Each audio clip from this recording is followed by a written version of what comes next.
अस्सलाम वालेकुम dear students. बेटा आज के इस लेक्चर में हम सब डोमेन नंबर 4 को शुरू करेंगे, जिसमें हमारा टॉपिक होगा सेट।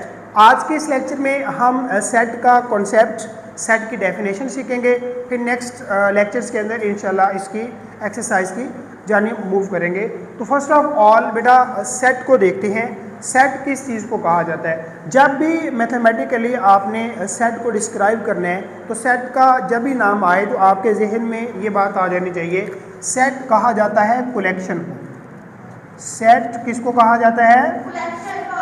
कलेक्शन का मतलब होता है इकट्ठ करना, किसी भी चीज़ को जमा करना। कलेक्शन का मतलब क्या होता है? इकट्ठा करना या जमा करना। अब जमा करना किस तरह से, इसके ऊपर दो कंडीशंस हैं। पहली कंडीशन है, जो चीज़ आपने कलेक्ट करनी है वो एक तो वेल डिफाइन होनी चाहिए। वेल डिफाइन का बेटा मतलब ये होता है कि जो भी चीज़, जिस चीज़ की भी कलेक्शन करेंगे वो बिल्कुल वाज़ेह हो, उसमें किसी किस्म का कोई अबहम ना हो। और जो सेकंड कंडीशन है वो होती है, इसके जितने भी एलिमेंट होंगे वो एक दूसरे से डिस्टिंक्ट होने चाहिए। डिस्टिंक्ट का मतलब बेटा होता है डिफरेंट। डिस्टिंक्ट का मतलब क्या होता है? डिफरेंट। यानी कि जितनी भी चीज़ों की कलेक्शन होगी वो एक दूसरे से क्या होनी चाहिए? डिफरेंट। अब मैं मिसालों के साथ आपको समझाता हूँ। जैसे हम अगर बाज़ार में जाएं, वहाँ पे वाटर सेट अगर किसी भी शॉप से जाके परचेज़ करें, हम कहते हैं कि हमें एक वाटर सेट दिखा रही। अब वाटर सेट जो होता है उसमें होता क्या है? एक जग और तकरीबन 6 गिलास होते हैं। अच्छा, वो आप रोज़मर्रा की लाइफ के लिहाज से तो सेट कहलाएगा, लेकिन अगर उसको मैथमेटिकली देखेंगे तो वो सेट क्यों सेट नहीं बनेगा? क्योंकि ये दो कंडीशन, वेल डिफाइंड वो बिल्कुल वाज़ेह है, ये कंडीशन तो पूरी हो जाएगी, लेकिन जो सेकंड कंडीशन है डिस्टिंक्ट वाली वो पूरी क्यों? क्योंकि जो 6 गिलास हैं वो सारे क्या आ जाएंगे? एक ही तरह के आ जाएंगे। तो इस लिहाज से वो वाला सेट मैथमेटिकली सेट नहीं कहलाए। इसी तरह मज़ीद अगर आप जो रिंग्स, चूड़ियाँ हैं, उनका अगर सेट कहते हैं कि मुझे एक सेट बना दें, अगर आप देखें ना, 1 डज़न चूड़ियाँ परचेज़ करें, रिंग्स परचेज़ करें, तो उसमें तकरीबन 12 होंगी। अब जो 12 रिंग्स होंगी वो सारे की सारी क्या हो जाएंगी? एक ही तरह की हो जाएंगी, तो एक दूसरे से डिफरेंट तो ना हों। यानी जो सेट की कंडीशन है कि हर एलिमेंट दूसरे एलिमेंट से क्या होना चाहिए? डिस्टिंक्ट या डिफरेंट होना चाहिए। तो जो आपका रिंग्स का सेट है वो एक दूसरे से डिफरेंट नहीं है, तो वो भी मैथमेटिकली सेट नहीं कहलाएगा। उम्मीद है कि ये बात आपको क्लियर होगी कि वेल डिफाइंड का मतलब क्या होता है और डिस्टिंक्ट का मतलब क्या होता है। वेल डिफाइंड का मतलब कि वो चीज़ बिल्कुल क्लियर, और डिस्टिंक्ट का मतलब कि हर एलिमेंट दूसरे एलिमेंट से डिफरेंट होना चाहिए। अब बेटा अगर इसकी डेफिनेशन करें तो इन्हीं अल्फाज को हम इन्हीं अल्फाज की मदद से लिख सकते हैं। इसकी डेफिनेशन ये बनेगी, अ कलेक्शन ऑफ, कलेक्शन का मतलब होता है इकट्ठा करना। आपने कलेक्ट करना है, किसको करना है? वेल डिफाइंड चीज़ों को, well defined and distinct objects.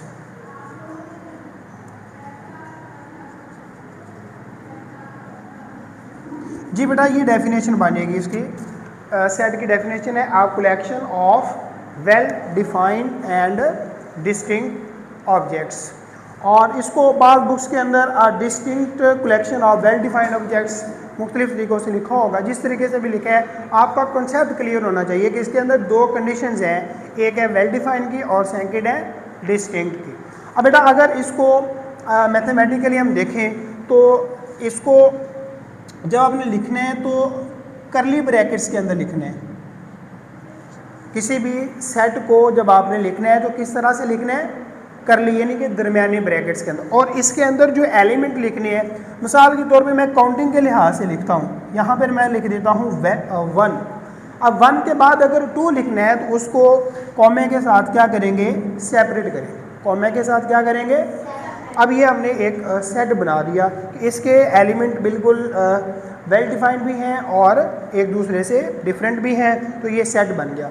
अब जब कोई सेट बन जाएगा तो उसका फिर हमने नाम रखना है। तो नाम रखने के लिए हमने इंग्लिश अल्फ़ाबेट के कैपिटल लेटर्स का यूज़ करना है। ए से लेके जी तक किसी भी लेटर का हम यूज़ कर सकते हैं, लेकिन ये इस चीज़ का ख्याल करना है कि आपने जो भी अल्फ़ाबेट यूज़ करना है वो किस लिहाज से, किस तरह से यूज़ करना है, कैपिटल में। और अगर इनसाइड लिखना है तो फिर हम स्मॉल लेटर का यूज़ कर सकते हैं। जैसे मैं यहाँ पर लिख देता हूँ AEIOU, ये वॉवल्स होते हैं इंग्लिश अल्फ़ाबेट में। तो ये हमारे पास सेट भी बन जाएगा जिसमें हमने एलिमेंट लिखे हुए हैं स्मॉल। तो इस चीज़ को भी याद रखिएगा, अगर इंग्लिश अल्फ़ाबेट का यूज़ करना है तो बाहर लिखेंगे तो कैपिटल, और अगर इनसाइड लिखेंगे तो स्मॉल। जब एक बेटा सेट बन जाता है फिर उसके अंदर जो कलेक्शन की होगी वो उस सेट के लिहाज से कहलाते हैं उसके एलिमेंट्स या मेंबर्स। मैं अगर कहता हूँ कि 1 जो है वो ए का क्या लगता है, तो आपने इसका जवाब देना है 1 ए का एलिमेंट है या 1 ए का मेंबर है। समझ आ रही है बात? यानी जब एक सेट बन जाएगा फिर उसके अंदर जो कलेक्शन की होगी वो उस सेट की क्या कहलाएगी, या एलिमेंट्स या इनका दूसरा नेम मेंबर्स। यानी हम यहाँ पे कह सकते हैं 1 is an element of A, 2 is an element of A. इसी तरह यहाँ पे भी हम कह सकते हैं A is an element of B, E is an element of B, I is an element of, O is an element of, U is an element of.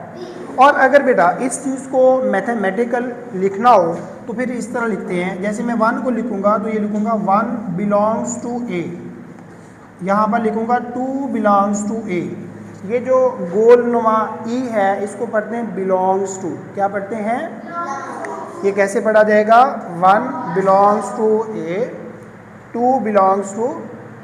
अब इसी तरह यहाँ पे अगर लिखना हो तो ये लिखा जाएगा A belongs to B, small E belongs to capital B. इसी तरह I belongs to B, O belongs to B, और लास्ट पे आ जाएगा यू बिलोंग्स टू बी। यानी कि ये वाली जो नोटेशन है ये उस एलिमेंट को रिप्रेजेंट करने के लिए। क्लियर है बेटा? आज के इस लेक्चर में हम इसको यहाँ पे ख़त्म करते हैं। नेक्स्ट लेक्चर्स के अंदर इसकी टाइप्स और इससे रिलेटेड जो क्वेश्चन हमें गिवन है वो इंशाल्लाह सॉल्व करेंगे।